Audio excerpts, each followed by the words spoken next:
हरियाणा के पानीपत में एक जासूस पकड़ा गया जो पाकिस्तान के लिए जानकारियां जुटाकर एक आतंकवादी को भेज रहा था। ਬਠਿੰਡਾ ਕੈਂਟ 'ਚ ਵੀ ਇੱਕ ਵਿਅਕਤੀ ਨੂੰ ਪਾਕਿਸਤਾਨ ਦੇ ਲਈ ਜਾਸੂਸੀ ਕਰਨ ਦੇ ਦੋਸ਼ ਹੇਠ ਗ੍ਰਿਫਤਾਰ ਕੀਤਾ ਗਿਆ ਹੈ। ਜਲਦ ਹਰਿਆਣਾ ਸਿੱਖ ਗੁਰਦੁਆਰਾ ਮੈਨੇਜमेंट ਕਮੇਟੀ ਨੂੰ ਪ੍ਰਧਾਨ ਮਿਲ ਸਕਦਾ ਹੈ। जगजीत सिंह जिंडा और बलजीत सिंह दादूवाल ने 29 सदस्यों के समर्थन का दावा पेश किया। पाकिस्तान ने लौटाया भारत के बीएसएफ का जवान।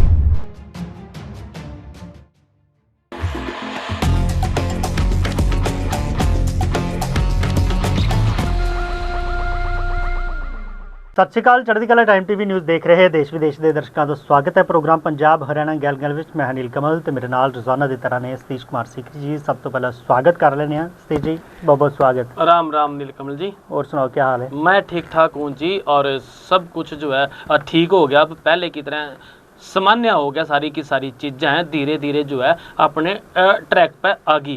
और जैसे जैसे चीज़ें ट्रैक पे आने लग रही नीलकमल जी, बहुत कुछ चीज़ें ऐसी हैं जो सामने आने लग रही। सामने आने में बात कर रहे कि भाई पाकिस्तान के वास्ते कुछ लोग जो है बैठे हुए हरियाणा में कह लो, पंजाब में कह लो, जासूसी करते रहे। आजकल व्हाट्सएप और सोशल मीडिया के ऐसे साधन हैं, आप बैठे बैठे किसी ने चाहे कुछ भी भेज दो, वो जो जानकारी है उसका दूसरे लोग कई बार नाजायज फायदा भी उठा लें।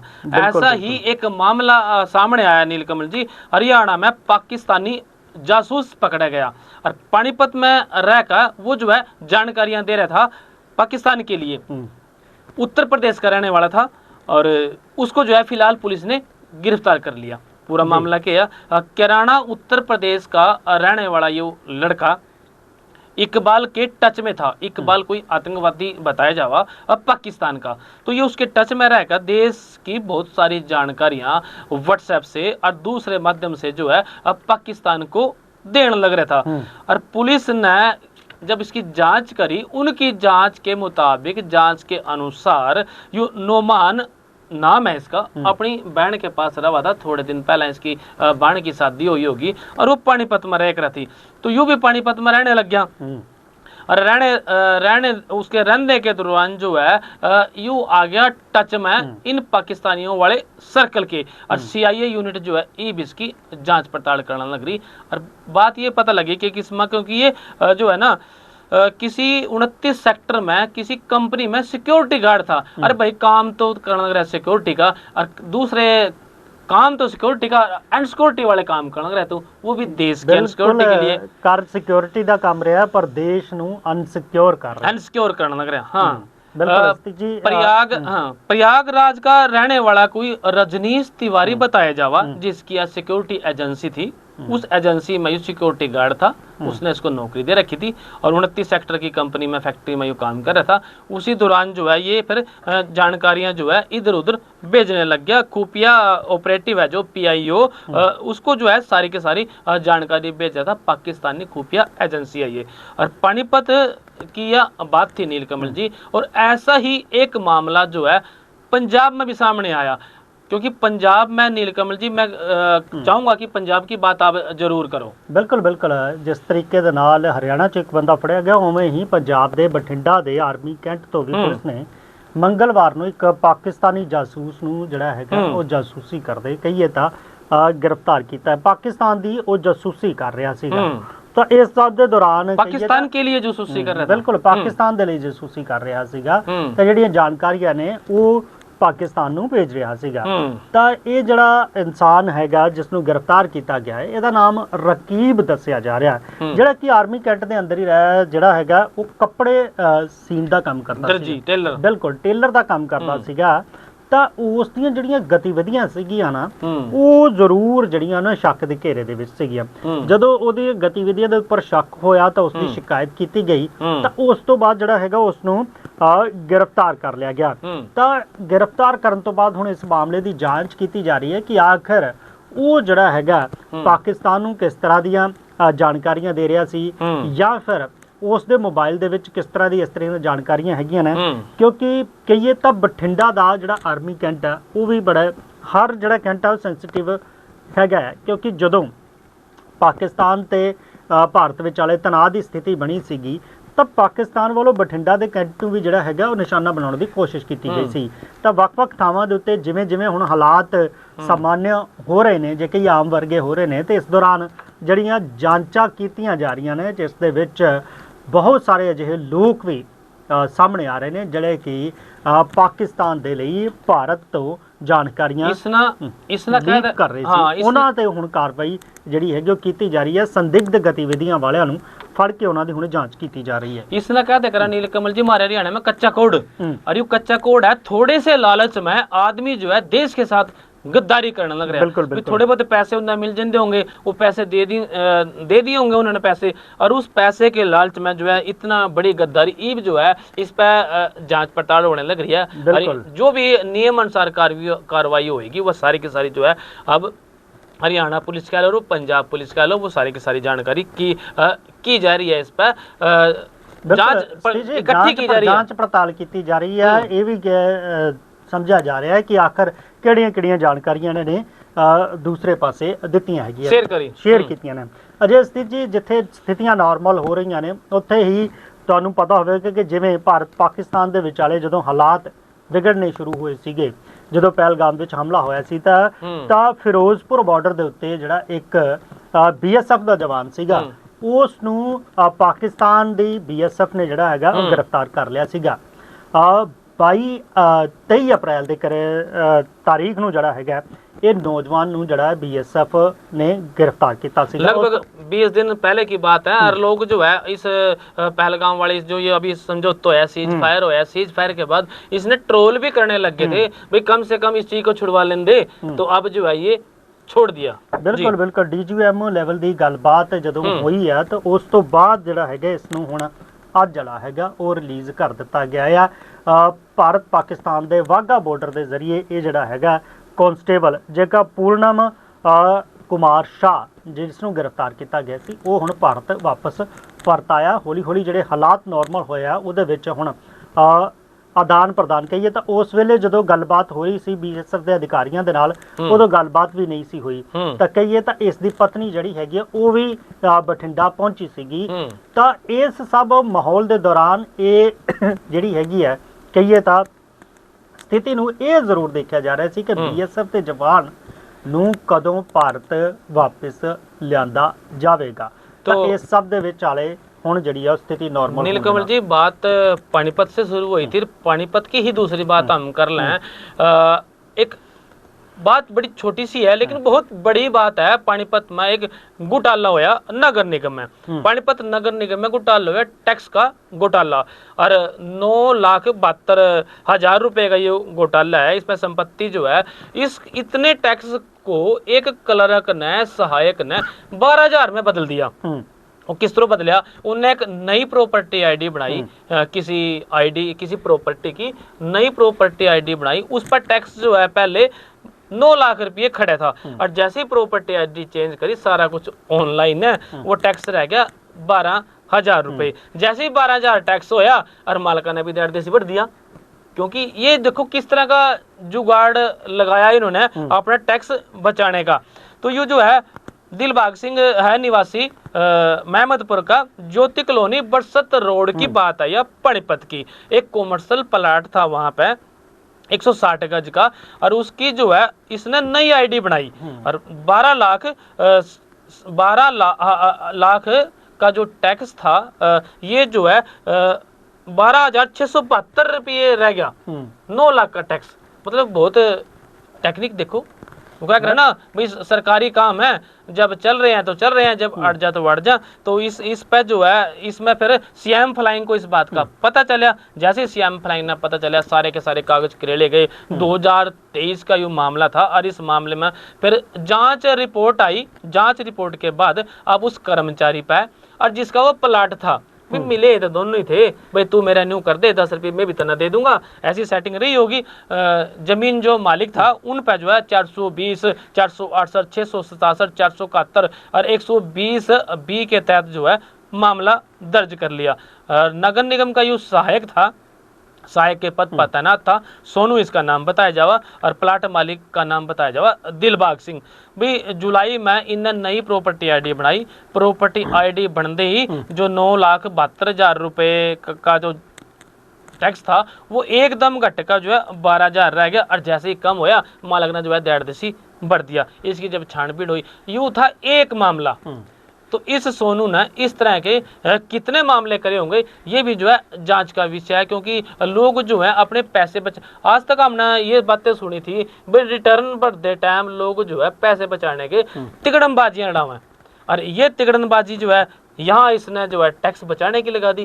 तो इस तरह से जो है सरकार को चूना लगा, और चूना लगा तो अब जो है इसकी जांच पड़ताल हुई और इसमें जो है मामला दर्ज हो गया। बिल्कुल, वो कहते ना अधिकारी ਜਿਹੜੇ ਨੇ ਉਹ ਕਲਮ ਦੇ ਧਨੀ ਹੁੰਦੇ ਨੇ, ਜੇ ਤੇ ਕਿਸੇ ਦਾ ਫਾਇਦਾ ਕਰਨਾ ਤਾਂ ਉਸ ਢੰਗ ਨਾਲ ਕਰਦੇ ਨੇ, ਪਰ ਕਿਤੇ ਨਾ ਕਿਤੇ ਕਈ ਸਰਕਾਰ ਨੂੰ ਸਿੱਧਾ ਚੂਨਾ ਲਾਉਣ ਦੀ ਕੋਸ਼ਿਸ਼ ਕੀਤੀ ਗਈ ਹੈ। ਟੈਕਸ ਜਿਹੜਾ ਹੈਗਾ ਲੱਖਾਂ ਦਾ ਟੈਕਸ ਨੂੰ ਉਹ ਹਜ਼ਾਰਾਂ ਚ ਕਰ ਦਿੱਤਾ, ਪ੍ਰੋਪਰਟੀ ਆਈਡੀ ਵੱਖਰੀ ਕਰ ਦਿੱਤੀ। ਤਾਂ तमाम ਤਰ੍ਹਾਂ ਦੀ ਜੇ ਕਹੀਏ ਤਾਂ ਕਾਨੂੰਨ ਬਣੇ ਹੋਏ ਨੇ टैक्स ਜਿਹੜਾ ਆ वो बचाव। कॉमर्शियल पे थोड़े टैक्स ज्यादा लगा, कॉमर्शियल आईडी पे उसने फायर के टैक्स लगा लो या जो दूसरे टैक्स हैं ज्यादा लगा, इन्होंने उसको कॉमर्शियल ना छोड़ के और दूसरी रेजिडेंशियल आईडी बना दी इसकी। बिल्कुल विच दा रस्ता कढ के ते जिहड़ा हैगा वड्डा घोटाला किता। हुण देखण दी गल इह है कि जे इस तरह का यह मामला सामने आया तो होर अजिहे किस तरह के किन्ने मामले होणगे जिहदे विच इस तरह का फर्जीवाड़ा करके सरकार नूं जिहड़ा हैगा टैक्स दा चूना लगाया गया। सतीश जी जे गल करिए हरियाणा दी तां वखरी हरियाणा गुरुद्वारा प्रबंधक कमेटी बन भी गई। बीते दिन उहदे इलैक्शन भी होए, ਜਿਹੜੇ ਨੇ ਮੈਂਬਰ ਵੀ ਚੁਣੇ ਗਏ, ਪਰ ਬੜੀ ਦੇਰ ਤੋਂ ਇੰਤਜ਼ਾਰ ਕੀਤਾ ਜਾ ਰਿਹਾ ਸੀਗਾ ਕਿ ਉਸ ਦਾ ਜਿਹੜਾ ਪ੍ਰਧਾਨ ਕਦੋਂ ਚੁਣਿਆ ਜਾਂਦਾ। ਤਾਂ ਪ੍ਰਧਾਨ ਨੂੰ ਲੈ ਕੇ ਜੇ ਇੱਕ ਗੱਲ ਕਹੀਏ ਤਾਂ ਪ੍ਰਕਿਰਿਆ ਜਿਹੜੀ ਹੈ ਹੁਣ ਸ਼ੁਰੂ ਹੋ ਗਈ ਹੈ ਤੇ ਬਹੁਤ ਜਲਦ ਜਿਹੜਾ ਆ ਉਹ ਹਰਿਆਣਾ ਸਿੱਖ ਗੁਰਦੁਆਰਾ ਮੈਨੇਜਮੈਂਟ ਕਮੇਟੀ ਨੂੰ ਪ੍ਰਧਾਨ ਮਿਲ ਸਕਦਾ। ਬੀਤੀ ਕੱਲ ਜਿਹੜੇ ਹੈਗੇ ਨੇ ਉਹਨਾਂ ਨੂੰ ਮੈਂਬਰਾਂ ਨੂੰ ਸਹੁੰ ਵੀ ਚੁਕਾਈ ਗਈ ਹੈ ਤੇ ਪ੍ਰੋਟੇਮ ਜਿਹੜਾ ਹੈਗਾ ਚੇਅਰਮੈਨ ਵੀ ਨਿਯੁਕਤ ਕਰ ਦਿੱਤਾ ਗਿਆ। ਤਾਂ ਕਿਸ ਤਰ੍ਹਾਂ ਨਾਲ ਤੁਸੀਂ ਦੇਖਦੇ ਹੋ? ਇਹ ਤਾਂ ਸਹੁੰ ਵੀ ਚੁਕਾਈ ਗਈ, ਬਹੁਤ 9 ਨੋਮੀਨੇਟਡ ਮੈਂਬਰ ਵੀ ਆਏ, ਪਰ ਕਿਤੇ ਨਾ ਕਿਤੇ ਕਹੀਏ ਤਾਂ ਬਲਜੀਤ ਸਿੰਘ ਦਾਦੂਵਾਲ ਤੇ ਜਿਹੜੇ ਜਗਦੀਪ ਸਿੰਘ ਝੀਂਡਾ ਨੇ ਉਹਨਾਂ ਦੇ ਗਠਬੰਧਨ ਨੂੰ ਲੈ ਕੇ ਰਾਜਨੀਤੀ ਦੇ ਵਿੱਚ ਕਹੀਏ ਤਾਂ ਸਿੱਖ ਸਿਆਸਤ ਜਿਹੜੀ ਹਰਿयाणा ਦੀ ਹੈ ਉਸ ਨੂੰ ਲੈ ਕੇ ਚਰਚਾ ਵੀ ਜਿਹੜੀ ਹੈਗੀ ਆ वो सरगर्म हो गई है। देखो नीलकमल जी, अब अपना बात कर दी राजनीति की बात कर दी तो हम राजनीति से ही शुरू करेंगे। और राजनीति जड़ा आ जाए उड़ा सब कुछ संभव हुआ है। राजनीति में आपने याद होगा जेजेपी ने इलेक्शन लड़ा था और बीजेपी के अपोजिट होकर लड़ा था, जमुना पार की बात क्या कर लड़ा था, भाई ना हम जमुना पार करेंगे। उनकी माता का ये बयान था भी अगर हमें मौका मिला तो हम बीजेपी के साथ तो बिल्कुल नहीं जाएंगे, लेकिन उस जेजेपी ने बीजेपी के साथ 4.5 साल काटे। मतलब बात कहने का ये था भी राजनीति में कुछ भी हो सका जब राजनीति करनी हो। अब बात आपने करी हरियाणा सिख गुरुद्वारा प्रबंधक कमेटी की, मैनेजमेंट कमेटी की। इसके जो पूर्व के अध्यक्ष हैं बलजीत सिंह दादूवाल और जगदीश सिंह जिंडा, इन्होंने गठबंधन होने की बात सामने आने लग रही भी 29 सदस्यों का जो दावा करा इन्होंने अभी मारे पे 29 सदस्यों का समर्थन है और वो उन्होंने पेश कर दिया। इसमें जो है 5 नॉमिनेटेड हैं सदस्य, वैसे सरकार ने इसमें 9 नॉमिनेटेड सदस्य की बात करी। जिंडा पंथक दल के 9 और दीदार सिंह नड़वी की संस्था के 2 सदस्य सहित 15 जो है अन्य सदस्य इसमें शामिल हैं। 13 मई को आपने जिस तरह बात करी भी शपथ समारोह था, इसी के बीच जो है यह दावा कराया अब इसने बलजीत सिंह दादूवाल ने कि हम बढ़िया कार्यकारिणी बनाएंगे और कार्यकारिणी में हमारे जो है पदाधिकारी होंगे। जिंडा और दादूवाल जो है ये बीच में इकट्ठे हो गए, क्योंकि जब इलेक्शन की बात थी तो इलेक्शन इन्होंने अलग अलग लड़े थे और दादूवाल साहब उसमें हार गए थे। अब जो है उनको मनोनीत इसमें कर दिया गया। सही बात बताऊं तो बहुमत किसी के पास नहीं है। सरकार के इसमें 6 मेंबरों की बात है, जिंडा दादूवाल साहब मिलकर ये 13 हैं और अकाली दल के 10 हैं। तो इसमें नु कह सका भी किसी के पैर लग नहीं रहे। और सदस्य जो है ये सरकार के भी मिलाकर जो सरकार ने नॉमिनेट करे, ये चाहे भाई इसमें जो है एक बीसी का सदस्य भी हो, महिला भी हो, जर्नल का भी हो, क्योंकि बहुमत किसी के पास है नहीं। लेकिन फिलहाल जो है इनको सरकार ने ये कहा भी तुम अपनी सहमति से अपना जो है प्रधान चुन कर दे दो, अपना करके दो, ताकि जो है सिख मैनेजमेंट कमेटी हरियाणा में काम कर सके। लेकिन बात अगर करें भाई इसमें जो है खिचड़ी घुल गई और खिचड़ी में वही सारा कुछ शामिल हुआ। खिचड़ी वैसे लोकतंत्र का एक बढ़िया रूप भी हम कह सकें, सारे मिल के अगर चले तो लोकतंत्र का रूप भी होगा खिचड़ी। बिल्कुल लोकतंत्र का रूप भी होगा क्योंकि सारे ना मौका मिला काम करने का, सारे ਨੂੰ ਮੌਕਾ ਮਿਲਦਾ। ਤੇ ਹੁਣ ਪ੍ਰਧਾਨ ਦੀ ਚੋਣ ਜਿਹੜੀ ਆ ਉਹ ਕਿਵੇਂ ਹੋਵੇਗੀ, ਇਹਦੇ ਵਿੱਚੋਂ ਕਿਸ ਤਰ੍ਹਾਂ ਜਿਹੜਾ ਹੈਗਾ ਬਹੁਮਤ ਦੀ ਗੱਲ ਹੋਵੇ, ਇਹ ਵੀ ਗੱਲ ਦੇਖਣ ਵਾਲੀ ਹੋਵੇਗੀ। ਕਿਉਂਕਿ ਵੱਡੀ ਜ਼ਿੰਮੇਵਾਰੀ ਜਿਹੜੀ ਹੈਗੀ ਆ ਪ੍ਰੋਟੇਮ ਚੇਅਰਮੈਨ ਜਿਹੜੇ ਨੇ ਉਹ ਜੋਗਾ ਸਿੰਘ ਹੁਣਾਂ ਦੇ ਦਿੱਤੀ ਗਈ ਹੈ। ਤਾਂ ਹੁਣ ਉਹ ਅੱਗੇ ਜਿਹੜਾ ਹੈਗਾ ਦੇਖਣਗੇ ਕਿ ਕਿਵੇਂ ਚੋਣ ਕਰਵਾਉਣੀ ਹੈ, ਕਿਸ ਤਰ੍ਹਾਂ ਅੱਗੇ ਹੈਗਾ ਪ੍ਰਧਾਨ ਦੀ ਚੋਣ ਹੋਵੇਗੀ। ਪ੍ਰਧਾਨ ਦੇ ਨਾਲ ਨਾਲ ਹੋਰ ਅਹੁਦੇਦਾਰਾਂ ਦੀ ਕੀ ਚੁਣੇ ਜਾਣੇ। ਦਾਦੂਵਾਲ ਹੋਰਾਂ ਨੇ ਜ਼ਰੂਰ ਦਾਵਾ ਕੀਤਾ ਹੈ ਪ੍ਰਧਾਨ ਬਣਾਵਾਂਗੇ ਜਿਹੜੇ ਆਪਣੇ ਉਹਨਾਂ ਦਾ ਗਰੁੱਪ ਹੈਗਾ, ਜਿਹੜਾ ਗਠਬੰਧਨ ਹੈਗਾ, ਪ੍ਰਧਾਨ ਤੇ ਹੋਰ ਜਿਹੜੇ ਅਹੁਦੇਦਾਰ ਨੇ ਜ਼ਿਆਦਾਤਰ ਉਹਨਾਂ ਦੇ ਗਰੁੱਪ ਦੇ ਵਿੱਚੋਂ ਹੀ ਜਿਹੜੇ ਨੇ ਉਹ ਹੋਣਗੇ। ਤਾਂ ਸਤੀਸ਼ ਜੀ ਅੱਗੇ ਜੇ ਆਪਾਂ ਗੱਲ ਕਰੀਏ ਤਾਂ ਜ਼ਿਕਰ ਆਪਾਂ ਫਿਰ ਪੰਜਾਬ ਵੱਲ ਆ ਜਾਈਏ ਤਾਂ ਕੱਲ ਜਿਹੜੀ ਹੈਗੀ ਉਹ ਵੱਡੀ ਘਟਨਾ ਜਿਹੜੀ ਹੈਗੀ ਸ਼ਰਾਬ ਦੀ ਆਪਾਂ ਜ਼ਿਕਰ ਕੀਤਾ ਸੀਗਾ ਕਿ ਸ਼ਰਾਬ ਦੇ ਜ਼ਹਿਰੀਲੀ ਸ਼ਰਾਬ ਪੀਣ ਕਾਰਨ ਹੁਣ ਤੱਕ ਗੱਲ ਕਹੀਏ ਤਾਂ 21 ਲੋਕਾਂ ਦੀ ਜਿਹੜੀ ਹੈ ਉਹ ਮੌਤ ਦਾ ਆંકੜਾ ਉੱਥੋਂ ਤੱਕ ਪਹੁੰਚ ਚੁੱਕਿਆ। ਤਾਂ ਇਹਦੇ ਵਿੱਚ ਇੱਕ ਹੋਰ ਗੱਲ ਹੈਗੀ ਹੈ, ਜਿਸ ਵਿਅਕਤੀ ਨੇ ਸ਼ਰਾਬ ਵੇਚੀ ਸੀਗੀ ਉਹ ਵੀ ਜਿਹੜਾ ਕਹਿੰਦੇ ਕਿ ਇਹਦੇ ਵਿੱਚ ਆਪ ਸ਼ਰਾਬ ਪੀ ਕੇ ਉਹ ਵੀ ਜਿਹੜਾ ਹੈਗਾ ਮਰ ਗਿਆ। ਤਾਂ ਇਸ ਮਾਮਲੇ 'ਚ ਹੁਣ ਕਹੀਏ ਤਾਂ 20 ਲੋਕ ਮਰ ਗਏ ਤੇ ਜਿਹਨੇ ਆਪ ਸ਼ਰਾਬ ਵੇਚੀ ਉਹ भी मर गया। तो उसकी पत्नी ਨੂੰ ਵੀ ਜਿਹੜਾ ਹੈਗਾ ਉਹ ਹੁਣ गिरफ्तार किया गया। 20 घरों का चिराग जो है इसमें बुझ गए। नीलकमल जी इसमें एक बात और, मैं किसी से ऑफ द रिकॉर्ड बात करने लग रहा था, हमारे वनवैद जी है, कवलजीत सिंह वनवैद जी, बात चल रही थी तो बात में एक बात निकल के सामने ये भी आई भी जो मामला है ये दो ठेकेदारों के बीच में। एक ठेकेदार बतावा इसमें पुराना है, एक ठेकेदार नया है। जो पुराना ठेकेदार है भाई, जो पुराना है तो वित्तीय स्थिति मजबूत बताई जावे, और जिसने नए नए ठेके ले रखे भी अब इनमें कंपटीशन हो जाए शराब को लेकर। बात ऐसे है भी कंपटीशन हो जाए तो फिर एक जगह महंगी है, दूसरा उसने जो है किसी तरीके से सस्ती करेगा। अब सस्ती करेगा तो घाटा होएगा, और घाटे से बढ़ने के लिए इसमें यह शराब जो है किस तरह से शामिल हुई, नकली शराब वो ठेकेदार लेके आया या किसी गांव के आदमी ने बनाकर बेची, तो ये जांच का विषय है भी। इसमें ये बात भी हो सका है भी ठेकेदार जो है कहीं से नकली शराब कंपटीशन करने के चक्कर में नकली शराब का धंधे में संलिप्त न हो गया हूँ, ऐसी चर्चाएं हैं। तो बाकी तो सारा कुछ जो है सामने जरूर आएगा। एक खुशी की बात है चंडीगढ़ के लिए, चंडीगढ़ पीजीआई के प्रोफेसर हैं जो दुनिया में टॉप वैज्ञानिकों में शामिल हुए। खेवाल जो है उनको एक अवार्ड मिला और अंतर्राष्ट्रीय सम्मान मिला उनको, और पर्यावरण और जन स्वास्थ्य पर जो है उन्होंने अपनी रिसर्च की थी। बात हम यहाँ पे कर रहे हैं प्रोफेसर रविंद्र खेवाल की। उसने जो है रिसर्च में अच्छे काम किए, और जीपीएस जो 2024 की ओर से अंतर्राष्ट्रीय सम्मान मिला है वो अच्छे वैज्ञानिकों को दिया जावा, उनके काम के आधार पर दिया जावा, और उन्हें दुनिया का 0.05% वैज्ञानिकों में जगह दी गई। मतलब टॉप 10 में जो है अब जो पीजीआई के वैज्ञानिक कह लो, डॉक्टर कह लो, वो जो है अब आए हैं। पर्यावरण और जन स्वास्थ्य रिसर्च में उन्होंने अच्छे काम करे, उनका अच्छे काम और उन कामों का जो असर है उसकी गुणवत्ता के आधार पर ये जो है सम्मान दिया गया है। स्कॉलर जो है जीपीएस दुनिया भर में 3 करोड़ से ज़्यादा वैज्ञानिकों की जो है वो रैंकिंग करता है, और उस रैंकिंग के आधार पर 3 करोड़ की रैंकिंग, 3 करोड़ थोड़ी नहीं होते, उस रैंकिंग के आधार पर चंडीगढ़ के ये प्रोफेसर जो है 10वें स्थान पर आए हैं, टॉप 10 में आए हैं। तो बड़ी खुशी की बात है।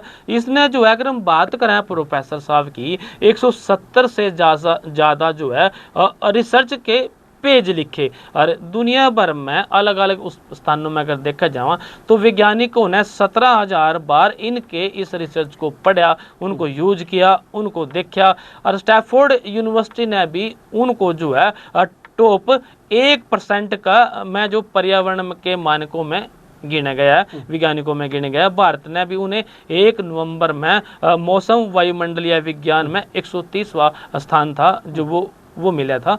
तो ये एक बड़ी खुशी की बात है चंडीगढ़ के लिए और हमारे पर्यावरण विभाग के लिए, क्योंकि हमारा एक जो प्रोफेसर साहब हैं, जो डॉक्टर साहब हैं, वो जो है टॉप 10 में शामिल हुए हैं। बिल्कुल बिल्कुल भारतीय विज्ञान का जे कहिए विज्ञानिकों का लोहा जड़ा है वो दुनिया ਮੰਨਦੀ है। जे रिसर्च की आप गल करिए तो ਬਹੁਤ ਡੀਪਲੀ ਜਿਹੜੀਆਂ ਨੇ ਰਿਸਰਚਾਂ ਇੱਥੋਂ ਆਉਂਦੀਆਂ ਤੇ ਰਵਿੰਦਰ ਖੈਵਾਲ ਜਿਹੜੇ ਕਿ ਪੀਜੀਆਈ ਦੇ ਪ੍ਰੋਫੈਸਰ ਨੇ, ਇਹਨਾਂ ਦਾ ਵਿਗਿਆਨ ਦਾ ਲੋਹਾ ਵੀ ਜਿਹੜਾ ਹੈ ਉਹ ਮੰਨਿਆ, ਤਾਂ ਇਸੇ ਕਰਕੇ ਜਿਹੜਾ ਪਹਿਲੇ ਟੌਪ 10 ਦੇ ਵਿੱਚ ਇਹਨਾਂ ਦਾ ਜਿਹੜਾ ਜ਼ਿਕਰ ਹੈ ਉਹ ਵੀ ਅੱਗੇ ਆਇਆ ਤੇ ਇਹਨਾਂ ਨੂੰ ਜਿਹੜਾ ਹੈਗਾ ਉਹ ਅਵਾਰਡ ਵੀ ਦਿੱਤਾ ਗਿਆ ਹੈ। ਇਹੀ ਨਹੀਂ ਕਿ ਬਹੁਤ ਸਾਰੇ ਜਿਹੜੇ ਨੇ ਰਿਸਰਚ ਪੇਪਰ ਲਿਖ ਚੁੱਕੇ ਨੇ, ਉਹਦਾ ਫਾਇਦਾ ਵੀ ਚੁੱਕਿਆ ਆਇਆ ਹੈਗਾ ਬਹੁਤ ਸਾਰੇ ਲੋਕਾਂ ਨੇ, ਤੇ ਇਸ ਤੋਂ ਇਲਾਵਾ ਉਸ ਦਾ ਫਾਇਦਾ ਵੀ ਜਿਹੜਾ ਹੈਗਾ ਉਹ ਪਰਿਆਵਰਣ ਨੂੰ ਵੀ ਹੋਇਆ ਤੇ ਹੋਰ ਰਿਸਰਚ ਦੇ ਤੌਰ ਤੇ ਜੇ ਆਪਾਂ ਕਹੀਏ ਤੇ ਬਹੁਤ ਸਾਰੀਆਂ ਚੀਜ਼ਾਂ ਜਿਹੜੀਆਂ ਨਵੀਆਂ ਨੇ ਉਹ ਵੀ ਸਾਹਮਣੇ ਆਈਆਂ ਨੇ। ਤਾਂ ਖਾਸ ਕਰਕੇ ਕਹੀਏ ਭਾਰਤ ਦੇ ਲਈ, ਪੀਜੀਆਈ ਦੇ ਲਈ, ਚੰਡੀਗੜ੍ਹ ਦੇ ਲਈ ਤੇ ਪੂਰੇ ਦੇਸ਼ ਦੇ ਲਈ ਇਹ ਵੀ ਇੱਕ ਸਨਮਾਨ ਦੀ ਗੱਲ ਹੈ ਕਿ ਭਾਰਤੀ ਵਿਗਿਆਨਕ ਨੂੰ ਜਿਹੜਾ ਹੈਗਾ ਉਹ ਵਿਸ਼ਵ ਪੱਧਰ ਦੇ ਉੱਤੇ ਇਹਨਾਂ ਸਨਮਾਨ ਮਿਲਿਆ ਤੇ ਭਾਰਤ ਦਾ ਨਾਮ ਜਿਹੜਾ ਆ ਉਹ ਵੀ ਦੁਨੀਆ ਦੇ ਉੱਤੇ ਚਮਕ ਰਿਹਾ ਹੈ। ਫਿਲਹਾਲ ਪ੍ਰੋਗਰਾਮ ਦੇ ਵਿੱਚ ਵੇਲਾ ਇਸ ਵੇਲੇ ਤੁਹਾਡੇ ਤੋਂ ਇਜਾਜ਼ਤ ਲੈਣ ਦਾ ਹੋ ਚੱਲਿਆ। ਫਿਰ ਮਿਲਾਂਗੇ ਇਸੇ ਪ੍ਰੋਗਰਾਮ ਦੇ ਵਿੱਚ, ਤਦ ਤੱਕ ਲਈ ਮੈਨੂੰ ਤੇ ਸਤੀਸ਼ ਕੁਮਾਰ ਸਿੰਘ ਦਿਓ ਇਜਾਜ਼ਤ। ਤੁਸੀਂ ਬਣੇ ਰਹੋ ਚੜ੍ਹਦੀ ਕਲਾ ਟਾਈਮ ਟੀਵੀ ਦੇ ਨਾਲ। ਧੰਨਵਾਦ। ਰਾਮ ਰਾਮ ਜੀ।